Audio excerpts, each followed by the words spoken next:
Hello everyone, আবারও হাজির হলাম আজকে হান্ডি বিরিয়ানির আয়োজন নিয়ে।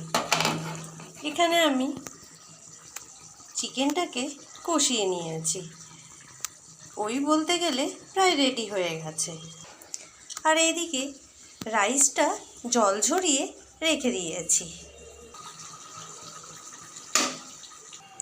যেহেতু হান্ডি বিরিয়ানি করব, তাই আমি এখানে একটি মাটির হাঁড়ি নিয়ে ভালো করে ওভেনে গরম করে নিচ্ছি ঘি দিয়ে। অতি অবশ্যই বন্ধুরা ঘি দিয়ে কিন্তু সম্পূর্ণ ঘুরিয়ে এভাবে লো ফ্লেমে একটু হিট করে নিতে হবে, মানে যেটাকে বলা হয় প্রি হিট।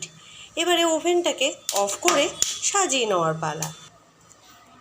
গরম হয়ে গেছে, এখন এক্সট্রা ঘিটা কিন্তু বাটিতে ঢেলে ফেলবো।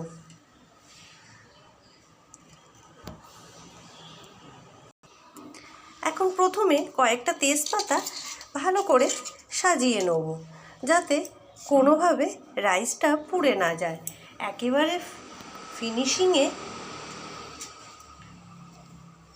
রাইসটা যদি থাকে না, পুড়ে যাওয়ার সম্ভাবনাটা বিশেষ থাকে।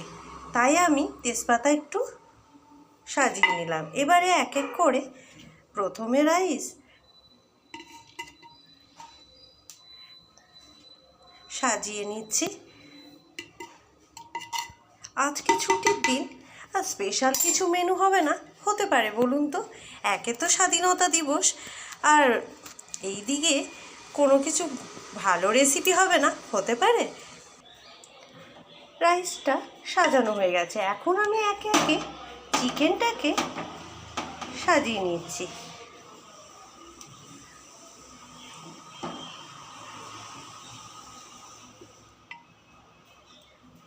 এর আগেও আমি বিরিয়ানি পেজে 2-3 বার দেওয়া হয়ে গেছে রেসিপি, তাই আজকে ঠিক রেসিপি নয়,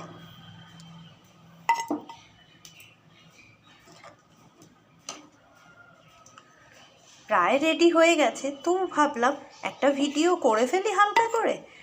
ছুটির দিনে সমস্ত বন্ধুদের সাথে শেয়ার না করতে পারলে ভালো লাগে না। তো বন্ধুরা, কার কার ঘরে কি কি মেনু হয়েছে জানাবেন কিন্তু। যতটা পেরেছি আমি চিকেনটাকে সাজিয়ে নিচ্ছি।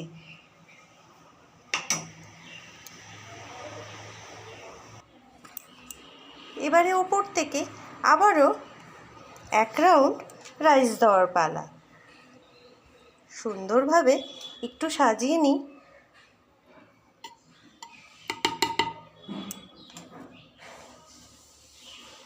হাত সেই লাগাতেই হয় সব ক্ষেত্রে, হাত না লাগালে মোটেই চলে না। এবারে আলুগুলোকে দিয়ে দিচ্ছি। অনেকে এখানে ভাজা আলুই ব্যবহার করে, তো আমি একেবারে চিকেনের সাথে একটু কষিয়ে নিলাম। ভালো করে ভেজে নিয়েছি, তারপরে কষিয়ে নিয়েছি, তাতে স্বাদটা কিন্তু বেশ ভালো লাগে। মাটির হাঁড়িটা একেবারে কিন্তু ভরে গেছে, তাই আমি একটু হালকা করে হাত দিয়ে ট্যাপ করে নিচ্ছি। ব্যাস, এখানে আমি ফ্রুট কালার আর লিকুইড দুধ মিশিয়ে রেখেছি। এবারে পুরো আতরটাই দিয়ে দেবো।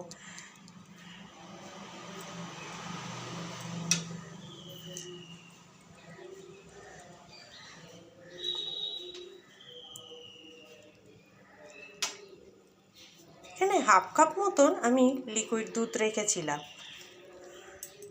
কোয়ান্টিটি অনুযায়ী সব কিছু, যেহেতু আমি এখানে 600 গ্রাম চাল আর 600 গ্রাম চিকেনে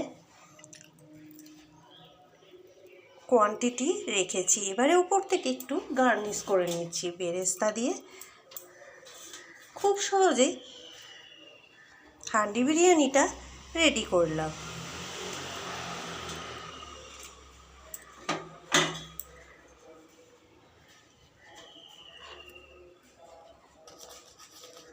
এবারে দিয়ে দেবো বিরিয়ানির মশলা। শুকনো কড়াইয়ে নেড়ে চেড়ে আমি রোস্ট করে রেখেছিলাম। জায়ফল, জয়িত্রী, লবঙ্গ, দারুচিনি এলাচ, শাহমরিচ সমস্ত কিছু, ব্যাস হয়ে গেছে। আবারও একটু আমি ট্যাপ করে নিচ্ছি চারিপাশে, যাতে সমস্ত কিছু ঠিকঠাকভাবে বসে যায়। চলুন,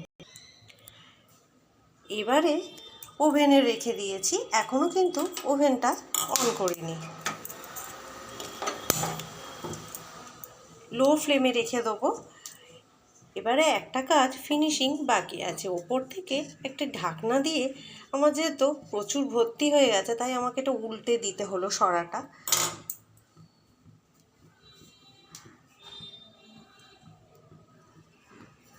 এভাবে আটা দিয়ে বন্ধ করে দিচ্ছি চারিদিকটা। সবাই জানেন যেহেতু দমে হয় বিরিয়ানিটা, অলরেডি 80% তো হয়েই গেছে, আর ফিনিশিং 20% বাকি আছে, প্রত্যেকেই জানেন।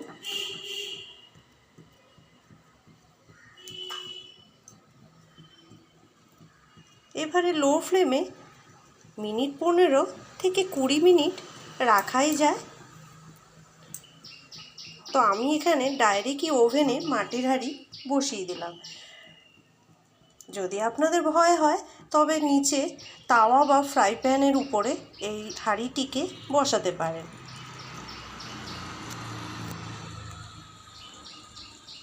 চলুন 15 মিনিট পর আবারও চলে আসলাম মিনিট 15 পর। চলুন এবারে ওভেনটাকে অফ করে দিই, এবারে সার্ভ করে ফেলি।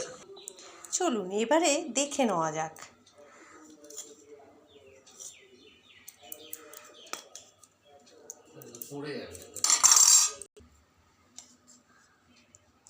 খুবই গরম বুঝতে পারছেন, কিন্তু কি করব, কিছু করার নেই, দেখানোর জন্য আমাকে করতেই হবে।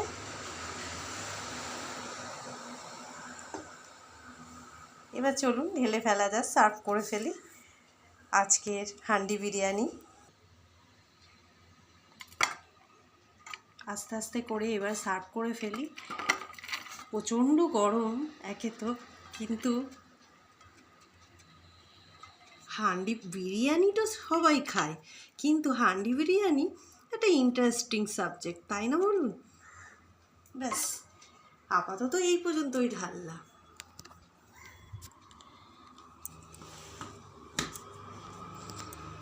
কেমন সুন্দর ঝুরঝুরে হয়েছে দেখুন।